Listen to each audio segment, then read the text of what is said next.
Leon, it's Bob and Tony in our Eastern Connecticut TV studio. Thanks for coming on, sir. Hi, Leon. How you doing? We were very honored to speak with you on Thursday Night Tailgate a while ago, and again, it's a pleasure speaking with you, sir. Hey, glad to have me. Actually, I played 11 years. Don't cheat me those 3. That's right. That's true. We'll talk a little bit about that, but Leon, like we usually try to talk to our guests, we like to know as far as your roots as a kid. How did you get into football? What kind of teams did you follow? Some of your early heroes, etc. Well, I grew up in Washington, D.C. I was born in Washington, D.C., so I was a big Washington Redskins fan. I remember the times my dad, the one Washington Redskins, we didn't have much money back then, but I remember the one time my dad did save up some money to take me to a Redskins game, and I just had a blast because I lived near the Landover, Maryland area, which was maybe about 10, 15 minutes away from RFK Stadium. And I would just remember going to the game and just loving the game of football. I just loved the game of football. Unfortunately, when I was a kid, I was always too big to play Pop Warner.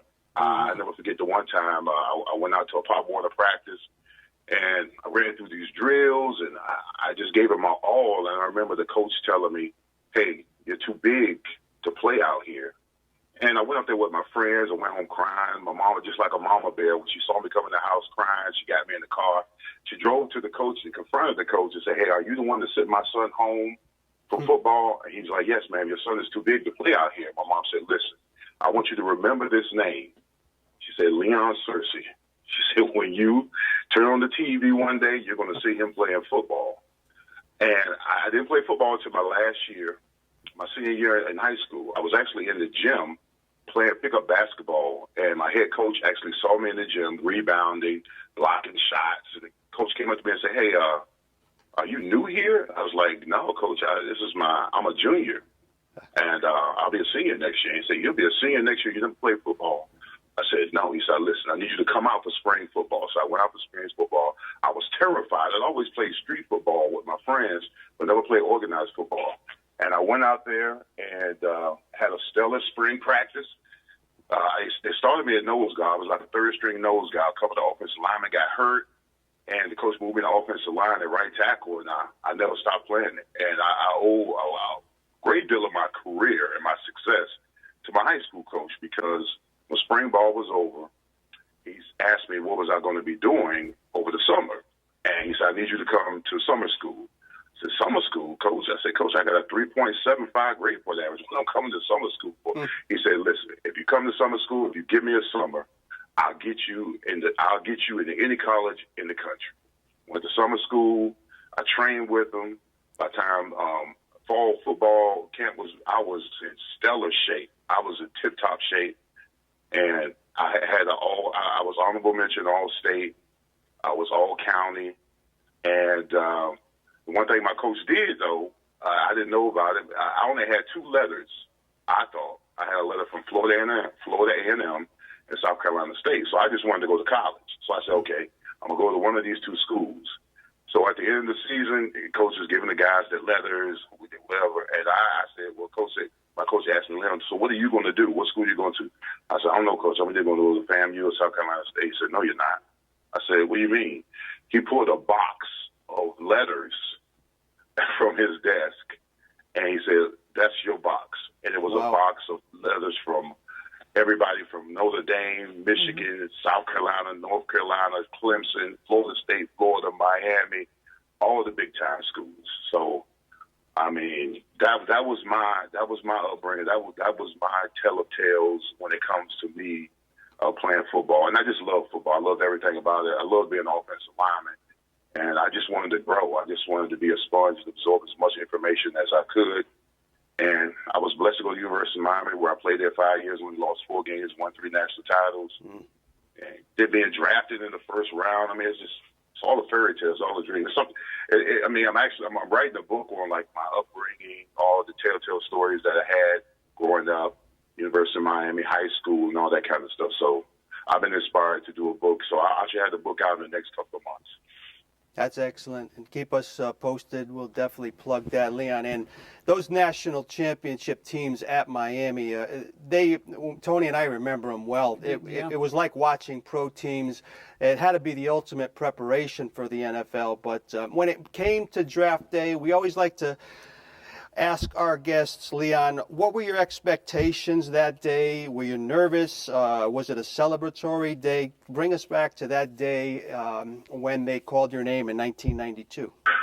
Well, it's funny. I was projected to go somewhere in the first round. Of course, I was invited to New York City. You can remember back then, I still didn't have any money, so I had to wait for the pro money to come. And all my family members wanted to go, uncles, aunts, cousins, or whatever. But only way I saw fit for them to experience me being drafted is I just stayed home. I stayed home.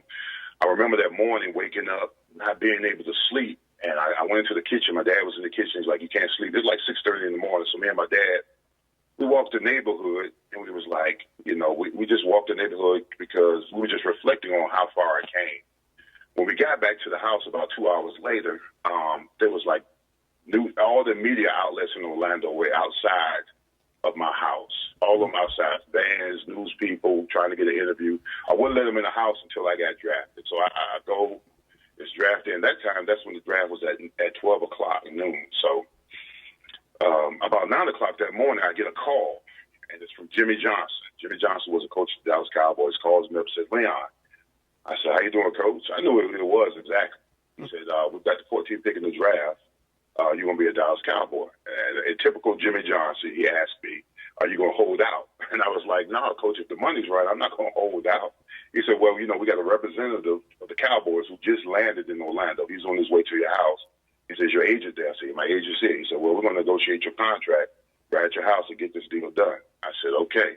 So I told my dad what happened. I was relaxed now. I'm relaxed. I was a little tense. I said, I'm going to be a Dallas Cowboy. So the draft goes on. A couple of picks go by. Then I get another call, and it's Bill Cowher. Bill Cowher calls me up and says, Leon, we had 11 pick in the draft. You're going to be a Pittsburgh Steeler. So I'm a little confused because the Dallas Cowboy represent my house in the back of my den, negotiating my contract with my agent. So I said, all right, Coach. So they come to about the 8th, 9th pick. I get another call from Bill Cowher. He says, Leon, the Cowboys just trying to move up to take you. We're not going to let that happen. You're going to be a Pittsburgh Steeler. So with the 11th pick in the draft, Pittsburgh Steelers select Leon Searcy. I just erupted. Everybody in my household just erupted, just went crazy. And Dallas Cowboy rep, he left. He tore up the contract. Him and my agent were negotiating, and he had a jersey with my number. He had a Dallas Cowboy jersey that had 73 with Searcy on the back of it. So I thought I would take a little momentum from it. I asked the guy, hey, look, let me get that jersey before you leave. And his words exactly to me is that he said, you're a Pittsburgh Steeler. You'll never get a Dallas Cowboy jersey. I said, well, okay. I wanted to tell him to get the hell out of my house, but he was already on the way out. So that was my draft day story. That is something. Again, we are privileged to be on the phone with former Pro Bowl offensive tackle Leon Searcy. Tony, questions? And Leon, good evening. It's such a pleasure to have you. How you doing, Tony? How are you? That's more important, And I'm doing great. That's good. That's even better. You had Jimmy Johnson in your last year of college, and we all know what happened to Jimmy Johnson. We turn on the TV, we see Jimmy Johnson today, and Jimmy Johnson's Jimmy Johnson. Did Jimmy Johnson's later career, after you had parted ways at Miami, surprise you? Oh, it did a little bit. Actually, I had Coach Johnson for the first 2 years of my career at University of Miami. I had him in 1987, 1988. 1989 was when he got the job with the Dallas Cowboys. Right. We didn't have the social media that we had back then and there, so it was a bit of a surprise to us when he came in the meeting. He held a team meeting, and he came in there, and we had just, finished 11-1, number 2 in the country. We were still pissed off to the fact that we didn't play for a national title because Notre Dame, they took one from us. And it beat us 31-30 in South Bend, which actually cost us the opportunity to play them again for a national title. So he had accomplished everything he had accomplished in college. And I understood the business move because me knowing Coach Johnson, he always liked the next challenge. He doesn't like to stay stagnant or content. He always looks for that next challenge. So when he came in that team meeting room and he told the guys he was leaving for the NFL, we were a little depressed. We were a little surprised by it, but we understood it. We understood that he wanted to move to the next level and see if he can have success, and he had tremendous success at the next level. So I was a bit disappointed because he did recruit me, and Coach Johnson, being at the University of Miami, told me how to be a champion. Just the rigor, just the intensity of practice on the field, off the field, the demands that he expected from us.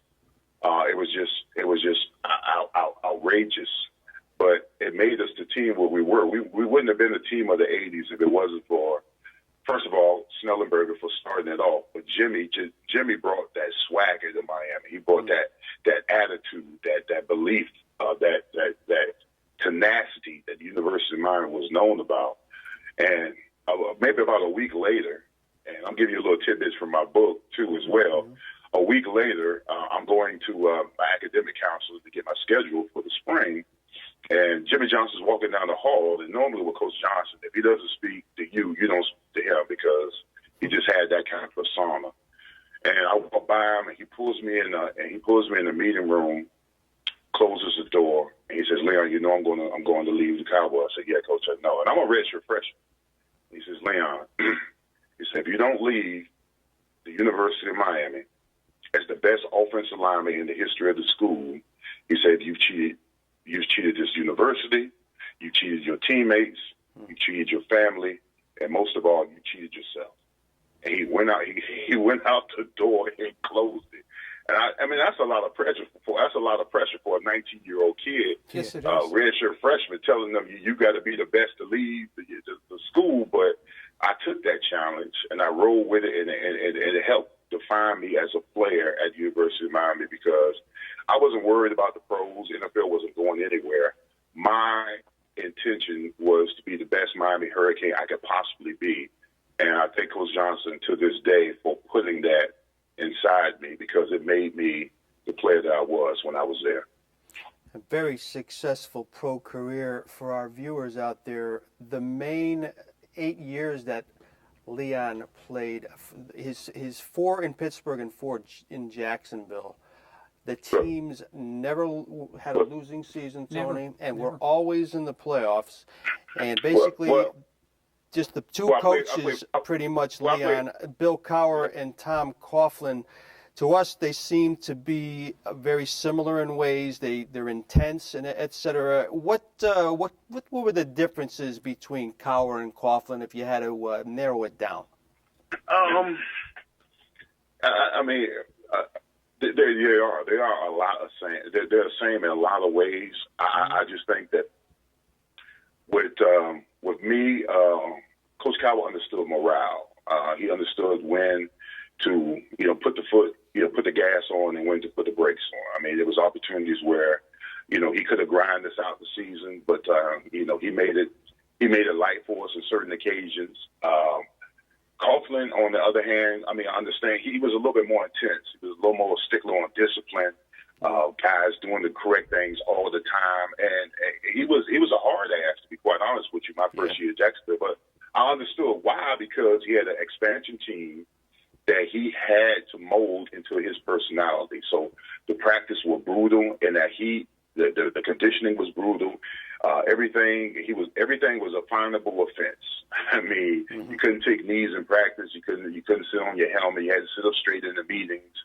All this other kind of stuff. But I think once he loosened up and realized the talent that he had, that he didn't have to run it in the dirt. I think that's when we started to have more success. It started to be the team because we had all kind of talent on that team. I mean, with me, Boselli, Jimmy Smith, Keenan McCardle, Mark Burnell, Fred Taylor, Natron Means when he was there. The defense was, I mean, once he took the foot off the gas and didn't try to grind us in the dirt, I mean, we started to have more success. I mean, my first year we were there, we were 9-7, then we went 11-5, then we went 12-4, and then we went 14-2. And I mean, I played on a lot of great teams, but probably the best team I ever played on professionally in the NFL is probably the 1995 team when I was with the Steelers. Cardinals, and we lost to the Chargers in the AFC Championship game. And then the 1999 team with the Jaguars when we went 14-2, and we lost to the Titans in the AFC Championship game. So I love both of them.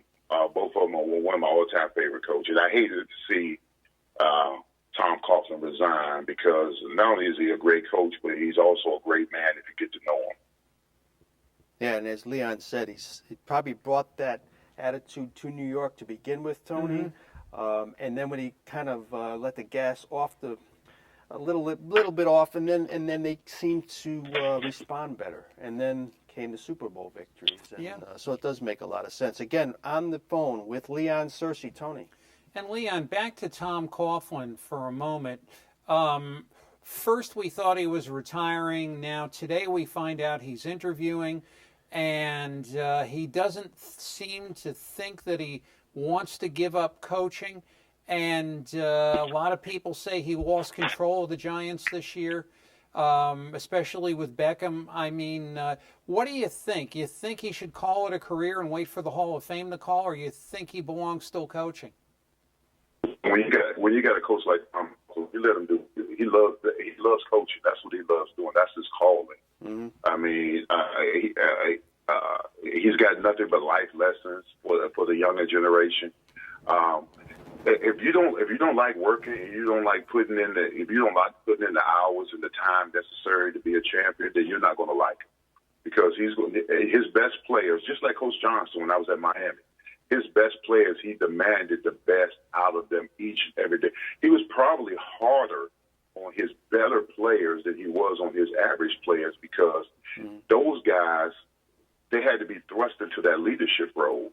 And he was, I can't tell you how many times he was on me, Jimmy, Keenan, Mark, just on little things, the little simple things in practice. And you think that, once you're an established player, you can get away with a little bit more, but not with Tom Coughlin. And that's what this younger generation doesn't understand. And if he has his quarrels with Beckham, it's because he sees the Hall of Fame potential in Beckham. So if he's a grinder on Beckham, he's trying to get Beckham to live up to as magnificent a player Beckham is. Coughlin wants more out of you. He's always demanding more. And if you have a problem with that, you're not going to get along with him, because he's going to grind you to the very end if you're not putting out what he thinks you should be putting out each and every day, not only on Sundays, but during the week, in the weight room, in the film room, off the field, on the field. He's just going to grind you to death until you live up to your full potential. And guys, listen, I've coached, and a lot of these players feel entitled. They feel entitled. They want to be baby. They want to be told how great they are. Coughlin's not that guy. He's not that guy. He wants to see it on a consistent basis, and he's going to pull as many strings as possible until he feels that you're at that point. And even when you're at that point, he's still going to be a hard ass. And we'll get a little bit more on that topic of the entitlement, Tony. I know you want to bring that up in a minute. Sure. But, Leon, as far as 1999 was your Pro Bowl season, now I always thought offensive lineman efforts can go unnoticed. It's really hard sometimes to know if guys are having terrific years. Do you think you had a great career? Do you think 99, just because you were a Pro Bowler, was your best year, or do you think you had better years before that? Oh, 1999 I had a great year in 1999. Yeah. But I think my last 2 years in Pittsburgh, the 94 and 95 season, I had Pro Bowl years. And I think my last 2 or 3 years in Jacksonville, I had Pro Bowl. But, it's hard for a right tackle to get any kind of Pro Bowl recognition, because usually those Pro Bowls are set aside for left tackles. They're automatically assumed to be the best players on the offensive line. And, I came up in the era where there were so many good tackles playing that time. I mean, you had Richmond Webb, you had Tony Jones, you had Bruce Armstrong. I mean, and then once that era went by, you had Gary Zimmerman. I mean, and then when I went to Jacksonville, I had to compete against a lot of young talent. Then when I came in, then there was Jonathan Ogden. Then there was a teammate, Tony Boselli. And then there was Walter Jones. So me being a right tackle, it was hard to get a lot of Pro Bowl votes, even though when I was in Jacksonville, I was a right tackle. Mark Brunell was left-handed, so I was his blind side protector. But anytime you play across from Tony Boselli, who's a great, one of the most dominant offensive linemen in the 90s, it's going to be hard. But you know what? I got a lot of respect from my peers. I mean, when I did go to the Pro Bowl in 1999, I ran into so many guys who just told me, you know, they respected my game, they respected my intensity, and that was enough for me, knowing that my peers knew that I played the game right.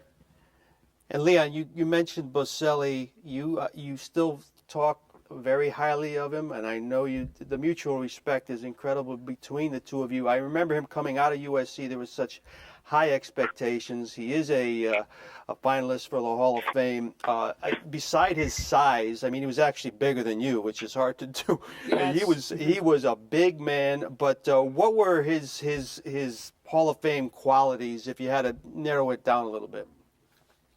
He was flawless. He was always him and Jonathan Ogden were always in the right position at the right time. If you beat Tony Boselli on a pass rush, you earned it.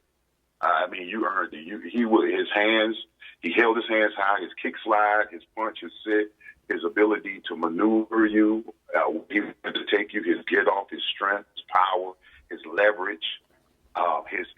He was smart, very smart, a stickler. He was a student of the game. I loved his intensity, and he always rose to the challenge. And to be quite honest with you, made me a better player because I knew if my game wasn't on point and Boselli was shining, then I looked bad on the other side.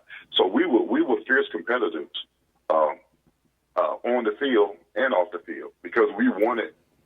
I think that's what made the offensive line when I was there so great is because I mean you had two offensive at bookend tackles and we demanded a lot from our offensive line. So the guards we played next to, and even the center, if they weren't getting it done, we called them out. And that's how it was at Miami. Miami was the same way.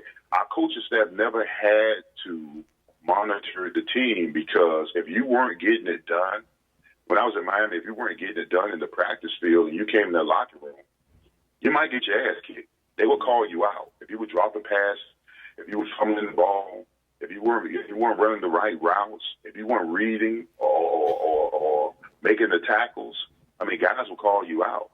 And if you didn't like it, you had to fight. And me and Boselli, when he was in Jacksonville, because we were all pro players, if guys in between us weren't getting it done, we called them out. We would tell them, hey, this ain't good enough.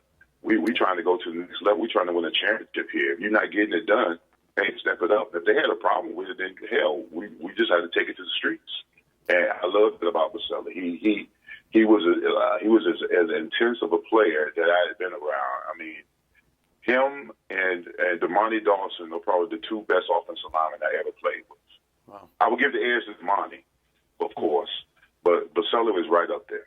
That's very high words. And again, I told Tony before the show, Leon, yourself and Boselli, as far as tackle tandems, one of the best in history. Again, if you follow Leon on Twitter at LeonSearcy72, I love the way Leon will talk about technique if he's watching a game. It's really interesting stuff, the art of playing the offensive line. Tony?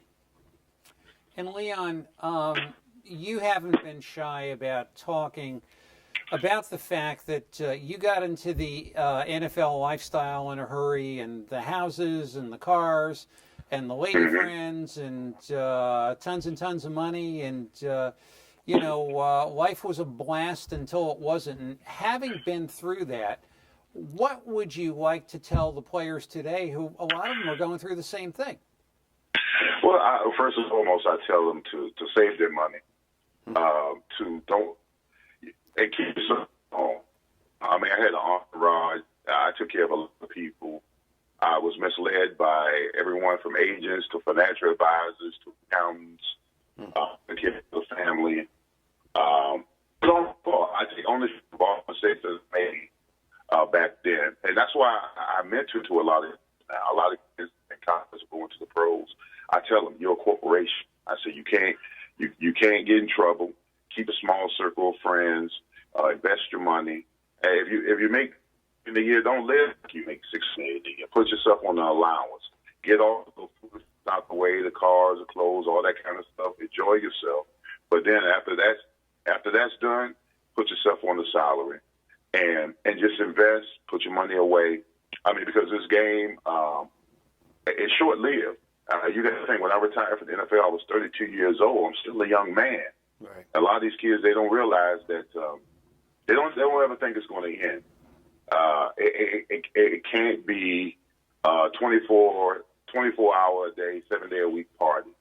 I mean, you've got to enjoy the lifestyle, enjoy the privilege of playing in the NFL, but just remember that it's short-lived, and make the most of that money, invest it, put it away for your kids, your family, your wife, and learn to say no. One of the biggest problems that I had when I was playing is that I didn't know how to say no to people when it came to family, friends, and people that wanted, people that said, Leon, I'm about to lose my house, I need your help, or I couldn't say no.